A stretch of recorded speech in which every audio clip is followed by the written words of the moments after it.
మెస్సీతో photo కావాలంటే 10 లక్షలట. 100 మందికి అవకాశం ఇస్తారట. ఇది బిజినెస్ ఇంది వీందొకంది. మరి ఇప్పుడు మెస్సీతో ఫోటోకే 10 లక్షలు పెట్టాలంటే మరి మెస్సీని ఆ దేశం నుంచి ఈ దేశంలోకి తీసుకురావడానికి ఎంత ఖర్చు పెట్టుంటుంది ప్రభుత్వం? ఒక ఫోటో ఇట్లా ఫోటో దిగాలంటే 10 లక్షలు ఆయన అకౌంట్లో కొట్టాలన్నట. అది కూడా మళ్ళీ 100 మందికి అవకాశం అట. ఒక ఫోటోకే 10 లక్షలు తీసుకుంటాడు. ఆ దేశం నుంచి ఈ దేశంలోకి దాదాపు ఒక 2-3 రోజుల సమయాన్ని వృధా చేసుకొని రావడం అంటే ఎన్ని కోట్ల రూపాయల ప్రభుత్వాలు ప్రజల సొమ్ముని ఆయనకిస్తే వాడు వస్తున్నట్టు, ఆయన వస్తున్నట్టు. సారీ, 100 మందికి మాత్రమే అవకాశం. 13వ తేదీన ఉప్పల్ స్టేడియంలో గంట పాటు ఫుట్బాల్ దిగ్గజం సందడి. హైదరాబాద్ టూర్కు రాబోతున్న ఫుట్బాల్ దిగ్గజం లియోనెల్ మెస్సీ అర్జెంటీనాతో అభిమానులు ప్రత్యేకంగా ఫోటోలు తీసుకోవచ్చు. అయితే అందుకు బాగానే ఖర్చు అవుతుంది. ఒక్కో ఫోటోకు 10 లక్షలు ఇవ్వాలన్నట.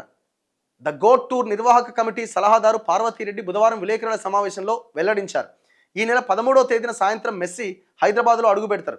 ఫలక్నుమా ప్యాలెస్లో జరిగే మెస్సీతో మీట్ అండ్ గ్రీట్ కార్యక్రమంలో ఆయనతో ఫోటోలు దిగొచ్చు. ఒక్కో ఫోటోకు 9,95,000 GST అదనం, మొత్తం 10 లక్షలు అవుతుంది, చెల్లించాలి. డిస్ట్రిక్ట్ యాప్లో ఆ టికెట్లు అందుబాటులో ఉన్నాయి. డిస్ట్రిక్ట్ అనే ఒక యాప్ ఉంటుందట, దాంట్లో టికెట్లు ఉన్నాయట. కేవలం 100 మందికి మాత్రమే ఫోటోలు తీసుకునే అవకాశం ఉంటుంది.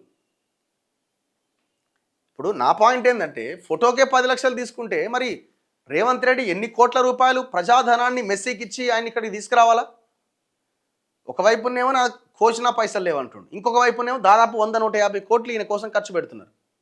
నేను అనుకోవడం నాకు తెలిసి ఒక 50-100 కోట్లు ఏంటంటే ఆయన రాడు. మరి ఇన్ని కోట్ల డబ్బుల్ని ఒకవైపునేమో విద్య అంటావు, దీనివల్ల ఏం ప్రయోజనం, ఏం ప్రమోషన్ చెప్పండి? దీనివల్ల ఇప్పుడు మెస్సీ రావడం వల్ల ఏం ప్రమోషన్? ఇవన్నీ ఎప్పుడు చేయాలా? రాష్ట్రం ఆర్థికంగా బలంగా ఉండి ఇంకా పోనీలే ఏమైతే 100 కోట్లు పోయినాయి అని అనుకునే సిచ్యువేషన్లో మనం ఉంటే అప్పుడేమన్నా ఇలాంటి ప్రయత్నాలు చేయొచ్చు. తినడానికి తిండి లేదరా నాయన, ఉద్యోగస్తులకు జీతాలు లేవు, వాళ్ళ బెనిఫిట్స్ లేవు, నిరుద్యోగులకు ఉద్యోగాలు లేవు,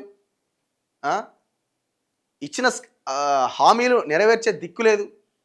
ఇక్కడ 100 కోట్ల రూపాయలు ఖర్చు పెడుతున్నారు.